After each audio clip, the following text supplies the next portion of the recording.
All right, so here's my Atherton130. I just came back from the very first ride, and wow, I could say, wow, I am really impressed by this bike. It rides, it's only 130 in the back, 140 in the front, but it rides like it has so much more travel. I couldn't believe it. And it has so much traction, so much grip. I was like, wow, it's blowing my mind. It climbs so well. The limiting factor right now is these tires. These are the Maxxis Recon 2.25s. So, puny little tires. Puny little tires. They're basically cross-country tires. Maybe you might even cross-country race, or they're meant for like, hard pack blue trails. I was doing my typical trail, which is what I ride, I would say 95% of the time. It's very rocky, it's rock garden. That's what I like. And this bike made these tires perform better than they are. It's like, I've had the rear tire here.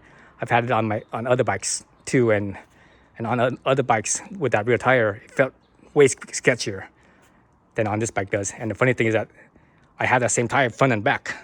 On other bikes, I've used a beefier tire in the front and this tire in the back, and even then it still felt sketchier than this setup right here. So the suspension in here is amazing. It's like, wow. Let's say I look at my other bikes that I have right now. I have the Privateer 141, which is an awesome bike. It's one of the best trail bikes out there, especially for the price. It's you can't beat it. I have that, and this thing definitely outperforms that. It feels, the 141 is, 141. This is only 130, and this feels like it has more travel. This feels like it has like 150. If I compare it to my Noli Fugitive 138, this feels even better than that. The Privateer 141 feels better than the Fugitive 138, and this one feels better than both of them. And I would have to say that the smoothness and how well it rode all those rock gardens, considering the tires I'm using, it rode as good as my Privateer 161. That thing has 161 in the back and 170 in the front. So that's basically, it's 30 millimeters more front and rear. This is 140, 130. And this thing rode as smooth as that. If I have better tires, beefier tires, I think it would be, ride just as well going down those rock gardens as that Privateer 161. I couldn't believe it. It's just mind-boggling. All those other bikes, those are Horselink 4-bar, right? Well, the Noli is Horselink 4-bar, but it's a 4x4. It's a little bit different. This is also a Horselink, right? Horselink right there. But this is a DW6 with a Horselink. So it rides completely different from a regular Horselink 4-bar. The Horselink 4-bar, one of the things that it's known for, and this is inherent in that particular design, it doesn't matter what brand you use, what company they have, they all have this particular thing where the Horselink 4-bar, when you hit like a square bump edge, it feels kind of like, you can feel that hit more. It's more jarring than other hits. And with this bike, hitting those square bumps, it feels plush and smooth. I couldn't believe it. It's like, wow. And the climbing on this thing, it climbed so well. I thought my Privateer climbed really good. Ever since I got back to mountain biking, the Privateer 141 is the best climber so far, surprisingly, especially technical climbing. It climbs so good in technical climbing. But this one climbs even better. I was surprised. The only downside was, the tires. The tire was actually slipping and spinning out. If I had better tires that would grip, I think it would climb even better. The suspension the traction was there. This bike, how it's set up. And I only have stock setting. I have 20% sag here and 25% sag in the back at the factory knob settings. So I didn't adjust it all. Again, this is the first ride. And it felt so smooth. Even this new Pike, this 2023 Pike Ultimate with the Buttercups and Debond Air Plus or whatever it has, versus last year's Pike, the previous Pike. This one feels smoother, better than the previous year Pike. And I had the previous year Pike. This is the Pike Ultimate. I had the last year's Pike Ultimate on my Privateer 141. That was the top of the line Pike as well. For that year. And this feels better, with 10 millimeters less travel.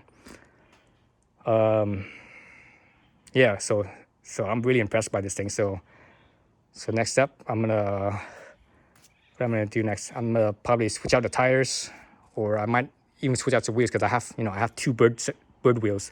I have the Hawk 27 with i9 hubs, and I have the Hawk 30 with Onyx hubs.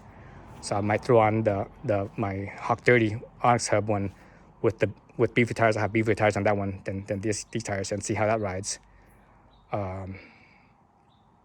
But anyways, the way it is right now, it rides amazingly well. I'm very, very impressed. Shout out to Dave Wiggle for designing the DW6, and shout out to the Atherton siblings for going out on their own, branching out on their own, and starting their own company, making killer bikes. Awesome, amazing frame bike chassis. This chassis is amazing. I was like, wow, blows my mind. And that's only one ride. I couldn't believe it. I couldn't believe how well it rode that one ride, and just like,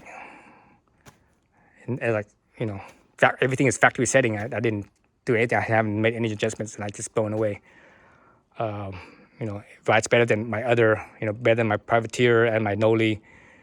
And I've had those for months, and I've been adjusting, and it's getting better. Each time I adjust it, it gets better and better and better. But this one, just straight out the bat, it rode better. I couldn't believe it. Wow, what a difference. All right, so that's my initial first ride impressions. This other thing is these cranks. These are Crank Brothers, or not Crank Brothers. I keep saying Crank Brothers. Canfield cranks, 155 length, so they're very short. I'm used to riding 165s, and I had a few pedal strikes, and I actually did it on purpose, because I wasn't sure how much clearance I had on pedal strike. They were normally on my other bikes, I would like either ratchet back or spin the pedal, so that way it clears the rocks and such. And this one, I didn't do that. I just pedaled right through it and see if I would hit it, and I did end up hitting a few times. So again, I like to ride technical rock garden type stuff, not just going down that stuff. I also like to go up that stuff as well. So I do like technical climbing, the challenge of it. That makes the down section of it more rewarding, I think, versus taking a fire road up and going down the rocky single track. I climb up and go down the technical single track. Let's see. The bike fit me really well. It's like everything felt really good. I don't have any complaints. The only downside right now is just these tires. Since I'm running just thin little tires, I'm running higher pressure than I normally run, because normally I run I also run Recons on my other bikes, but I run the Recon 2.6. These are Recon 2.25s. So with the Recon 2.6, I run 20 in the front and 22 and a half in the back. With the 2.25, I have to run 25 in the back and 22 and a half in the front. Otherwise, if I run any less than 25 in the back, it's going to pinch flat. And this is an older tire I tried this tire on, I think, my YT Itzo, like a year ago when I had the YT Itzo, and I pinched flat, going less than 25 PSI, I pinched flat. So it has a plug somewhere on here already from that. So the minimum I could use without pinch flatting is 25 PSI. What an amazing bike. And it climbs really well with this wheel setup, because it's so light. Everything is so light. This rotational, the rotational mass and the unsprung weight and everything. I have, if you look at my gearing, I'm running the Shimano 45 tooth. So this is not a 51 tooth that Shimano normally has, that what most people run. I'm running a 45 tooth, because this wheels are so light, the tires, it rolls so well. And the front is still 32 tooth.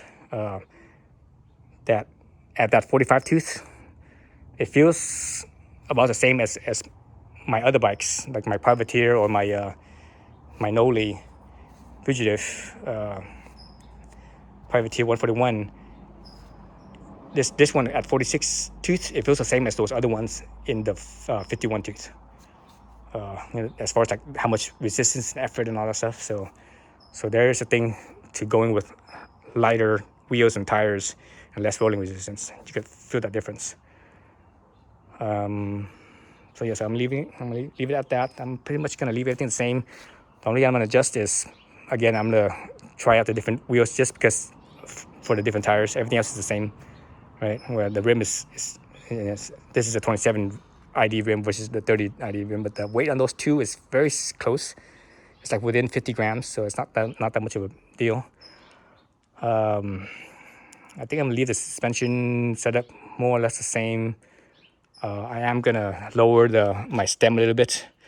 So I have, let me see, I have looks like a 20 millimeter, a 10 millimeter, and a 5 and a 5. So I'm gonna probably bring the 5 and the 10 up here and just leave the 20 only and drop it down and see how it feels. Going downhill like this, it feels fine, but going up climbing, this feels a little bit on the tall side. And this is a short stem. This is a 30, I think this is a 30 millimeter stem, or 31 millimeter, something like that. It's pretty short, maybe 32.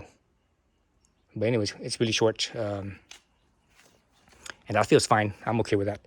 It's just this height felt kind of tall for climbing.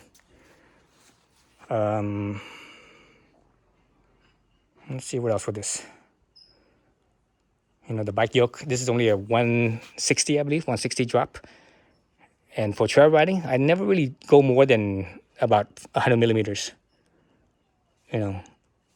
Maybe slightly more than 100 millimeters, and that's it. Maybe if this is 160, that's about normal right there. Somewhere close to halfway or so, or maybe a little past halfway in the spot all I use. I never had the need to go any lower than that. So I know a lot of folks are like, oh, I need a 200 drop. If you're riding like enduro riding, yeah, I can see that. But for trail riding, yeah, I don't see the need for that. Trail riding, just regular trail riding, I don't see the need for that. Enduro riding, where it's a lot steeper and more technical and everything, I can see the need to drop more. Yeah, so again, this bike really passionate. Part of it is it's the bird wheels, right? The bird spokes. Those are very smooth riding. They take up a lot of shock and vibration, but at the same time, they're stiff. And the other thing is the one-up handlebars. These things have vertical compliance. So those things, all those things all together with the suspension design and the most updated stuff, it feels really good. A possibility, I might change the Float X to the newest version of the RockShox Super Deluxe, with the RC2, what is it, RC2 whatever, with the all the newest stuff, the 2023, all the newest stuff that they have. The previous generation one wasn't as good. I think the previous generation, I would rather have the Float X over the previous Super Deluxe, or even the Float X2 is probably better. But the current one, I think the current Super Deluxe is probably the better shock to go with.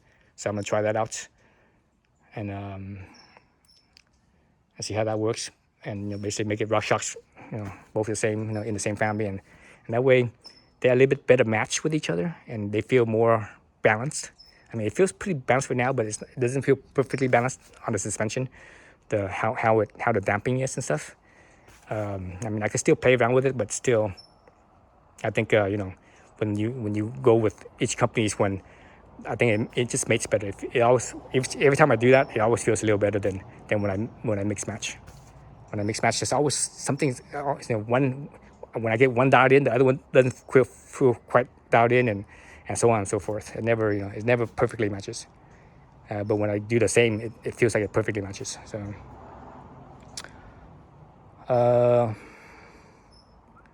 Yeah, I think that's it. So this is an amazing bike.